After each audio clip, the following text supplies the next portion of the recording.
Hey everybody, welcome back. Today we're going to talk about a subject that hits hard for a whole lot of people. How to prevent your car or truck from being repossessed.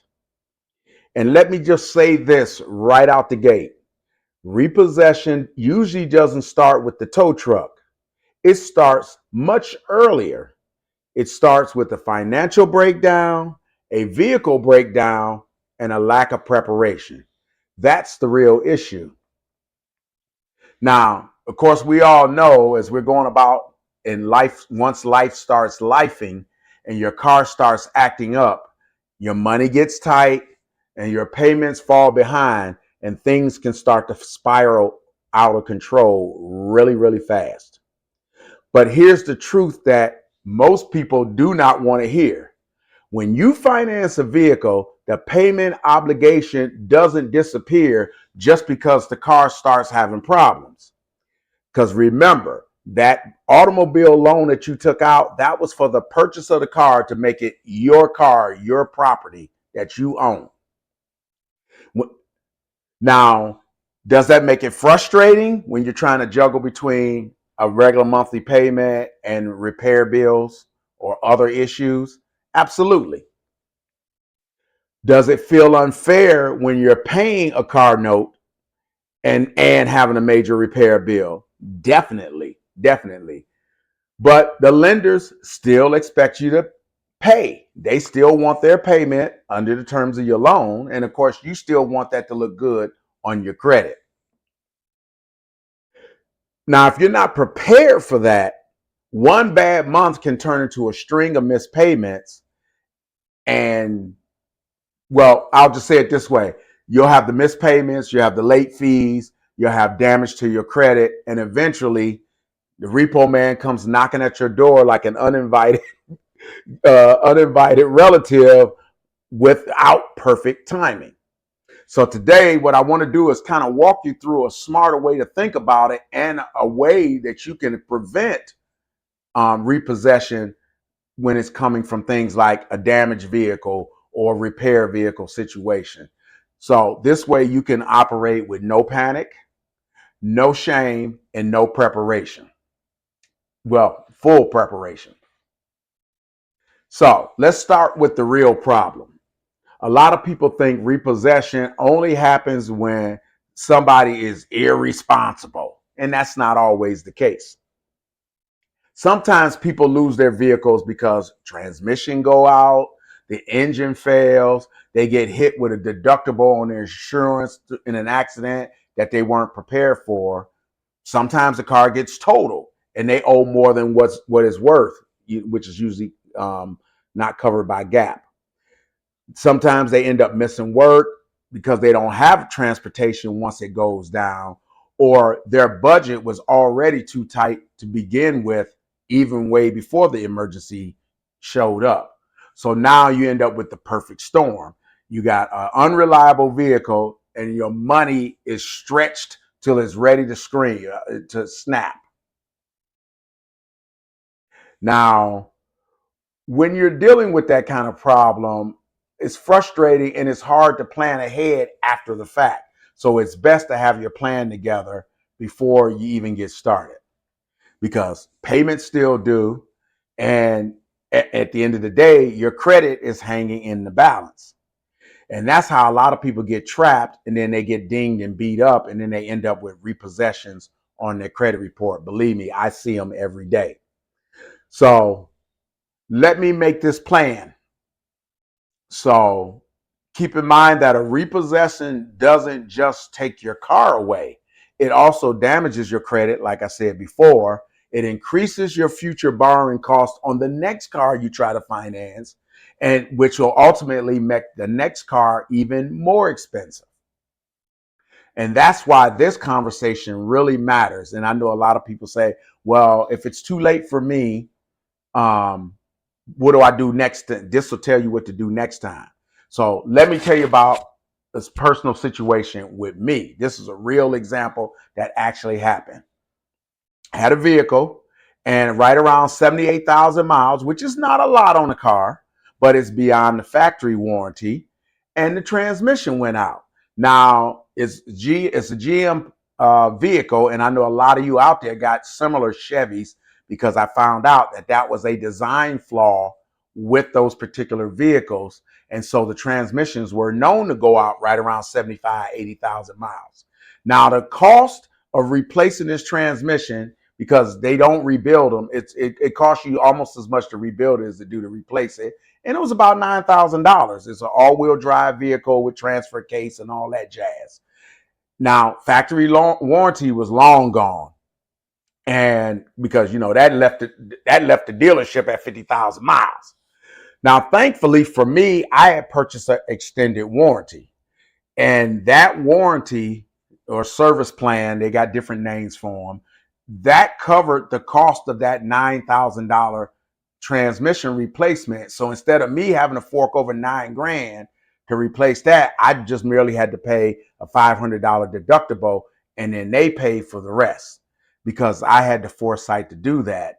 And I think that's an important thing that you guys should consider in your purchase.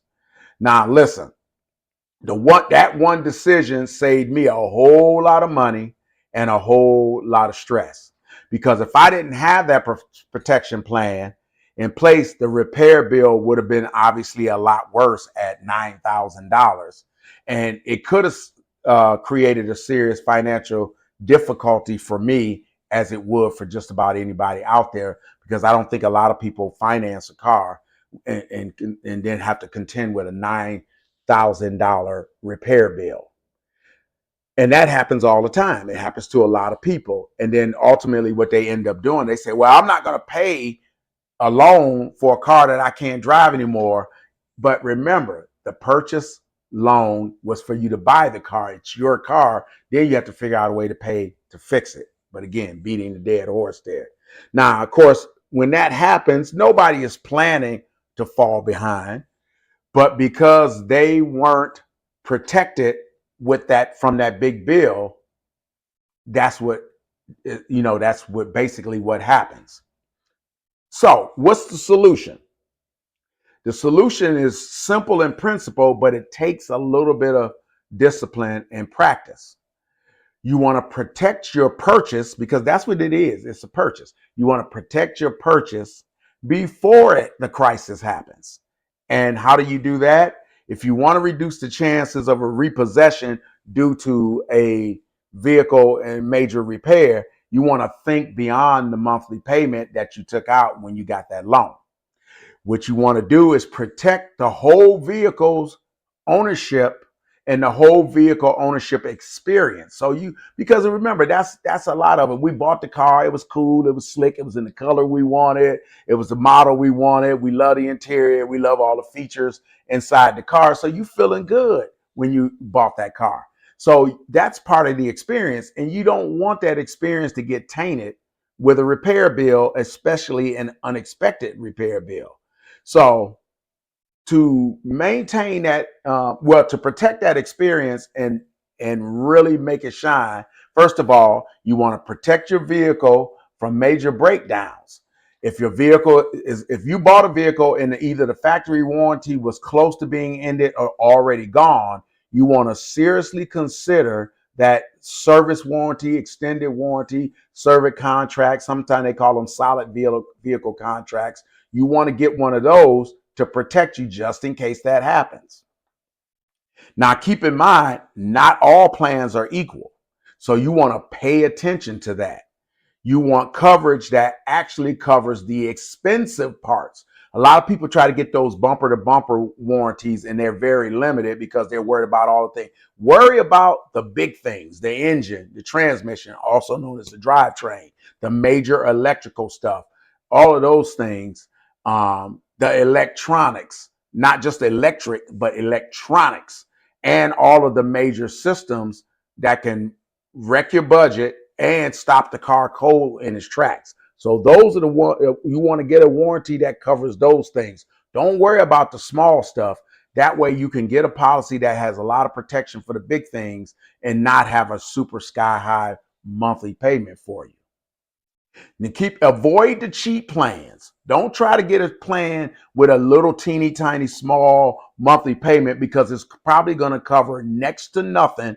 And then you'll be driving around with a false sense of security, thinking that you're covered in an emergency and you're not really covered for much at all. You know, it's like a fancy receipt with an attitude.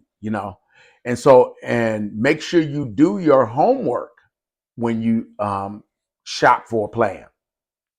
Look up common repair issues for your vehicle, for your make and model.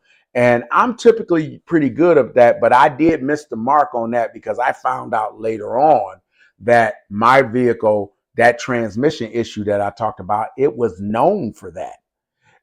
It was known for that, and that way you can avoid buying a vehicle that is going to have a built-in time bomb of a repair because of a factory flaw, if you will. And then you weigh that out, the cost of that repair with the cost of the protection plan. That way you won't be buying blind. You won't be driving around in a ticking time bomb, and then you'll be certainly hit with an unexpected bill. Now, the second thing you want to do is protect your vehicle from damage or total loss, like in a car accident, in a wreck, or even a tree falling or anything like that. So you want to make sure that you have proper auto insurance. Now, I know a lot of people don't like paying for insurance and they think it's unnecessary. And I see a common problem where people will go finance a car. The automobile lender requires that you have full coverage insurance, so they'll go out and get full coverage insurance just to get the car off the lot, and then let it lapse after when they get tired of paying it. And then when something happens to the car, now you got a damaged car, and they're either driving around with busted up fenders and things like that, or even worse, car gets hit so bad it's not even drivable anymore. It has major damage to bumpers and things like that. And then you're driving around with that, and then the police pull you over all the time because now you're a rolling citation because they'll pull you over for any and everything when you got lights and bumpers and things like that hanging off the car. So, and then even worse, your vehicle is stolen or totally wrecked. You want to make sure you got coverage that keeps that one disaster from turning into a second and even a third disaster. This is where your comprehensive and collision insurance coverage matters. And if you owe, like say you traded in a car and you end up in an upside down, as we call it, negative equity situation, and you find yourself owing more than the car is currently worth, until you start making payments and get that balance down to be matched from that, make sure you have gap insurance. That's extra insurance to cover the difference between what the car is worth and what you owe. Yes, I know that's another cost that you're going to have with the car, but I tell you, I've seen it all the time where people didn't have enough coverage, didn't have gap, got into an accident, car gets totaled, and then they still end up owing money on a car they no longer have because they didn't have enough insurance. They end up with an outstanding balance. They say, I'm not going to pay money on a car that I don't own anymore. And then they end up with still an auto repossession on their credit report. And I want to help you avoid that because I see it so much. And I want to tell people, and a lot of people say, oh, well, I didn't know I could have done that. So I want to put this out there for you guys. So if you're not covered right now adequately with the service plan or your auto insurance, now is the time to get that policy in place before something happens, because Murphy's Law says something always happens. Now, keeping in mind that leftover balance does come back to hurt you. So if you rolled over negative equity, took a long-term loan, made a small down payment, or you bought when price of cars were sky high, you definitely don't want to sleep on that gap insurance. But the point is not to buy any and everything under the sun. The point is to make sure that that one accident, if it happens, doesn't leave you with no car, still have a loan debt, and a credit mess all at the same time. I want to help you to avoid that. And then thirdly, you want to protect your budget from those emergencies. So now let's talk about the part that people skip now and then regret later. So let's talk about that deductible. A lot of folks, when they're getting their automobile insurance, the actual collision insurance, comprehension, get them both together, also known as full coverage, they don't consider, they say, well, I want the lowest monthly payment I had because I really don't want to have insurance in the first place, but I'm going to have something to be legal. So then they tell the insurance guy, give me the lowest rate out there. And so to get the lowest rate and the lowest monthly payment, they got to cut the benefits. So then they end up with $1,000 deductible instead of a $500 deductible, so that the monthly payment premium is lower. Now that's fine if you're prepared for that. So if you're going to have a higher deductible, make sure you got $1,000 put away somewhere for that deductible in emergency, or access to $1,000 on maybe a credit card or some other way to borrow it, so that if and when you got to pay that $1,000 deductible, you got it covered. You don't want to be trying to figure out where that money is coming from when it's time to claim. So it could be emergency savings. It could be available credit used responsibly, like I said, credit card otherwise. Could be a repair reserve or some other room in your budget that you'll have, so that when a surprise doesn't become a shock.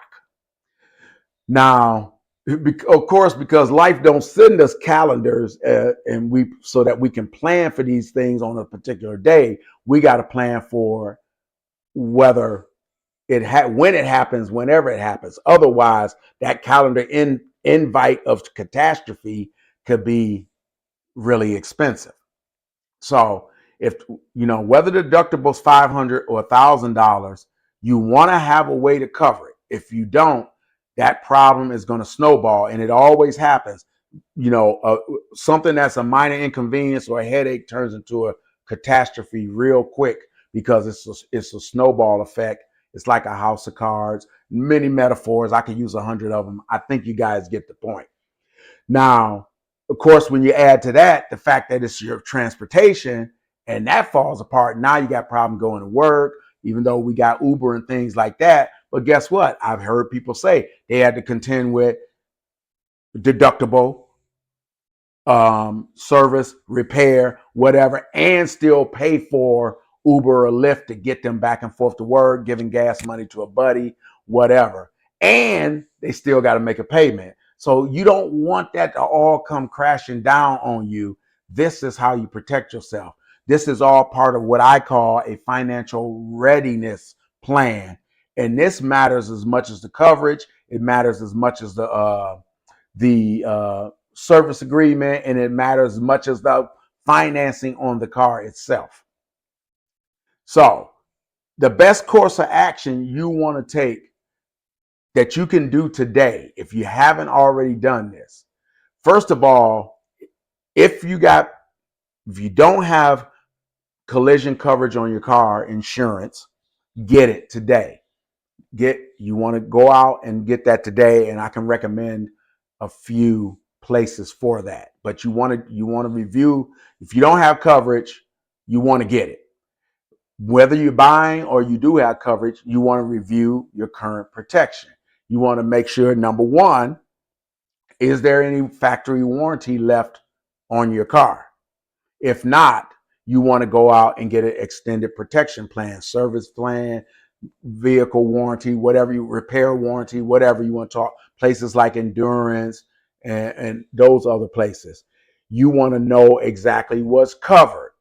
And again, I recommend you get the plan that focuses on the drivetrain and the electronics, because those are the single most expensive repairs that you could have on a vehicle. Because keep in mind, drivetrain includes electronics, because everything is electronic anyway, but it could be other electronics outside of this drivetrain. So make sure you're covered. You want to know what your deductible is. You want to know that if something happened, would the plan that you buy will actually help you, not just be, some paperwork and a payment.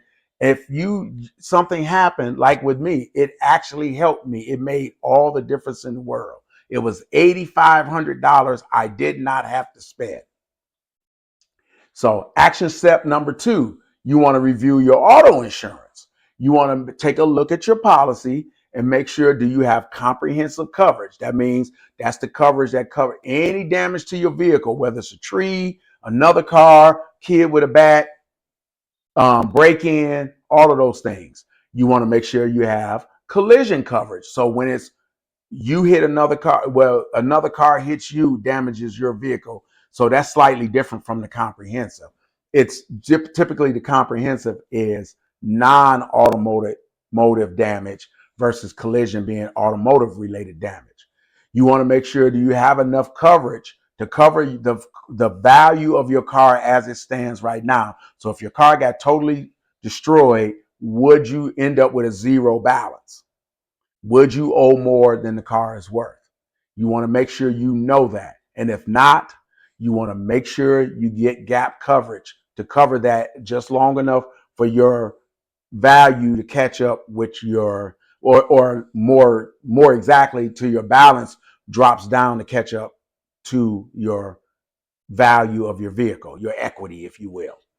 Now, you want to make sure that, do you have insurance where you have a deductible that you can actually afford? Like I mentioned before, consider, I'm not saying don't take the lower monthly insurance and the $1,000 deductible, but just think about it. If you're going to go with that, don't have that, oh, I'll cross that bridge when I get to it, or that, or nothing going to happen type thing. You want to be prepared and by all means, take the lower one, but just make sure you got that $1,000 on deck somewhere. So when something happens, you're covered. If you're not sure, call your insurance provider. If you don't have insurance, call one and ask them to walk through a plan for your vehicle in plain English, not the policy language talk. Tell them plain English. And then step 3, I recommend you build a vehicle emergency cushion. Now, even if you start building that small, $50, whatever, you want to make sure you're setting aside money for deductibles, the minor repairs, and you want to make sure that make sure you got covered for a temporary payment if possible, and any other emergencies that can throw you off track. Now, because repossession prevention is not just about the payments on the loan, the purchase loan of the property, it's about having enough financial stability to survive any and everything related to your vehicle and anything that could threaten those payments. Because you got in your regular budget from your paycheck, you've already made the commitment for your purchase loan. You want to make sure that all of the other things that could disrupt your budget are covered, and by adding them into your budget where they're smaller amounts, that versus a big emergency when it comes about. Now, step 4, you want to communicate early if you do happen to run into trouble. If anything happens, if you see that you're starting to have something going on that's going to impact your ability to make your automobile payment on time, don't wait until you fall 30, 60, 90 days. Contact your lender. I know a lot of people think they don't want to hear anything other than where's my money. Believe me, nothing is further from the truth. They will work with you if you're proactive. You reach out to them early. They would rather do that than you disappear. Then they got to spend time and energy having somebody track you down. If you contact the lender early and you can ask them what options can they do, they may be able to let you skip a payment. That way you don't have to worry about it without having a 30-day late. They may say, we'll do a partial payment. You've always had good history, so you can just pay the interest or do a skip a payment, like I said, and which essentially is they throw the interest on the end. Or they can make payment arrangements. They may say, can you pay half now and pay the other half in 2 weeks? You can also request your due date gets changed. So as long as you're in good standing and you reach out to your lender and you tell them you want to change your due date from, say, the 4th of the month to the 15th, 16th, or whatever, they will do it. And if you got a temporary hardship going on, they will do something temporary. They may move things around just temporarily. You get past it, and then they go back to your regular payments. Or they can offer you some other account solutions that they might have that I'm not even thinking of right now. Now, keep in mind, not every lender will offer to help. Santander, anybody? Those of you out there, I hear a lot of things about Santander being not very customer friendly. But I can tell you this, silence makes it worse. Ducking and dodging makes it worse. Not reaching out to them makes it worse, a lot worse. So think about it this way. If you borrow money from your mother, your father, your brother, your sister to buy that car that you have, and then you decided not to pay them back because the car started having issues, I'm pretty sure that conversation will get awkward real fast, especially around the holidays. Probably before dessert and definitely after the ball game. But your lender is really no different, because I always encourage my clients and folks that when we're developing credit and then you're reaching out to lenders to borrow money for your lending, for your home, for your car, the lender is like your partner. They're your money partner. And if you want to be able to go back to your money partner again for your next car or your next loan or your next credit card, you want to have a good relationship with them now. Remember, you borrowed the money to buy the car, not to drive the car, but to buy the car. The vehicle just happened to be the collateral for the loan, but your obligation to pay that loan back starts when you sign and drive. Now, the best way to protect yourself is to plan for any and all crisis and do it before it show up. So have your collision and comprehensive insurance together so that if the car gets damaged, you're protected financially. Have your vehicle service warranty or protection plan in place. So when the car breaks down, and it will, I don't care what kind of car you got, it's a machine. They will break down. By having a fixed cost, you're covered on those things before it breaks down, and you're covered. And so you're never forced to have to choose between paying for your car to get repaired and making your car payment, paying for a deductible and paying your car payment, having to get alternate transportation and paying for your car payment. Because keep in mind, most really good insurance companies, they usually have a loaner car or a rental car provision in there. When my vehicle got damaged, when the transmission went out, and while it was being worked on, they provided me with a rental car that was paid for under the service plan. So I had a vehicle to drive while they were ordered and wait for delivery and replaced the transmission. I had myself covered there, and you can cover yourself just the same, because preventing repossession, it's not about luck.